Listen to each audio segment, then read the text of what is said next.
June 8 Pentecost ഞായറാഴ്ച രാജ്യത്തുടനീളമുള്ള ആയിരക്കണക്കിന് വിശ്വാസികൾ അമേരിക്കൻ ചരിത്രത്തിലെ ഏറ്റവും വലിയ സമന്വയിപ്പിച്ച സ്നാന ശുശ്രൂഷയിൽ പങ്കാളികളായി.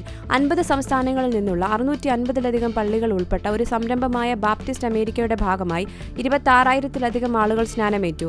യോഹന്നാനിൽ യേശുവിന്റെ പ്രാർത്ഥന നാം ഒന്നാകണമെന്നായിരുന്നു സംഘാടകരിൽ ഒരാളായ പാസ്റ്റർ മാർക്ക് ഫ്രാൻസി പറഞ്ഞു. അതാണ് നമ്മൾ ഇപ്പോൾ കാണുന്നത്.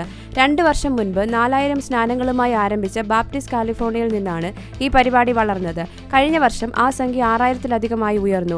അവിടെ ഉണ്ടായിരുന്നവർക്ക് ഈ ശുശ്രൂഷ ഒരു ആഘോഷമോ നാഴികക്കല്ലോ എന്നതിലുപരിയായിരുന്നു. അത് ആഴത്തിലുള്ള വ്യക്തിപരമായ ഒരു ആത്മീയ അനുഭവമായിരുന്നു. ദൈവം അവിടെയുണ്ടെന്ന് തോന്നി. അതിശയകരമാണ്. ഞായറാഴ്ച സ്നാനമേറ്റ കെയ്ലി ന്യൂബി പറഞ്ഞു.